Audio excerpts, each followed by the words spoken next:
right, so we have a common setup for data sufficiency. We have some inequalities to deal with. And one of my favorite strategies when dealing with inequalities, especially in data sufficiency, is to ask what would get me to an equal sign. So instead of pretending that, instead of looking at it as an inequality, is the tax rate greater than 3%? Let's say, when would it be equal to? Now, in certain situations, that's going to be the fastest way. Here, I think it's actually not the fastest way. And so I'm going to dive into the math a little bit with a max min strategy. So what that means is I know that price plus tax equals 624. And I know that if I increase the price, I'm going to decrease the tax. So any increase in price decreases the tax. If we had a situation, for example, where it was like 623 plus 1, I know for a fact that 1 is less than 3% of 623. So this would definitely be a no answer to our question.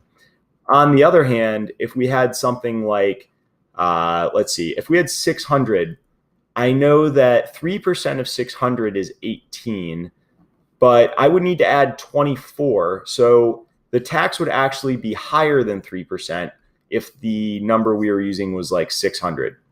So based on these like max min sort of assumptions, we can see that somewhere around 600-ish, but above 600, there is an inflection point where the tax becomes greater than 3%.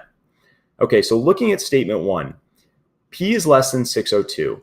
What I want to do here is pretend that P is equal to 602, because I know if I make P 600, which also follows this rule, that the tax rate will be greater than 3%. But what if I maximize the price, which would reduce the tax rate to its minimum? Can I get a no answer to the question? I've already gotten a yes. Can I get a no to prove that this statement is insufficient?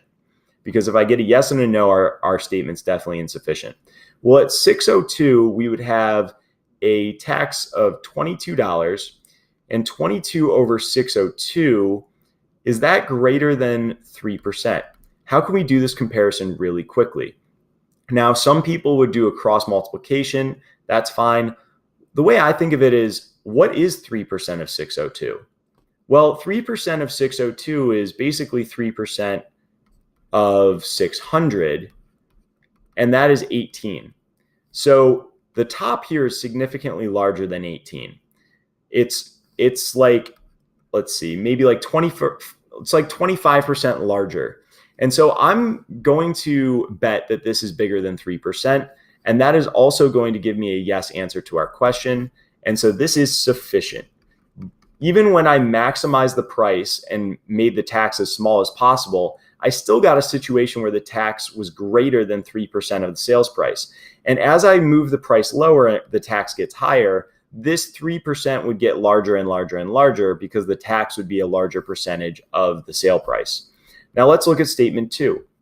Statement 2 says T is less than 30. Well, we know that if we had the 600 situation, we would have found that the tax was 24, and we know that at 24, the tax is greater than 3%. So if the tax is $24, it's greater than 3%. But we also know that we could have reduced it to 1, which follows this rule as well. And if it was 1, it would be less than 3%, as we saw in this example. So the pre-thinking I did here helped us out a little bit because it painted some easy examples. And if you look at the way I chose those numbers, this one was easy because I just maximized the price as much as possible. And I was like, well, the tax isn't going to be 3% of that price if I make this, only $1 short of 624. But the second one was a little bit slicker, and it was use a number that you can easily get 3% of, 600. And since the 3% of 600 would be 18, but the amount required to add up to 624 is 24, and I know that exceeds 18, I know that at $600 with a $24 tax, I'm over 3%. So using those two examples, I've proven that I can get a yes and a no answer to is the tax rate greater than 3%. which paints this as insufficient. And our answer to this question is answer choice A.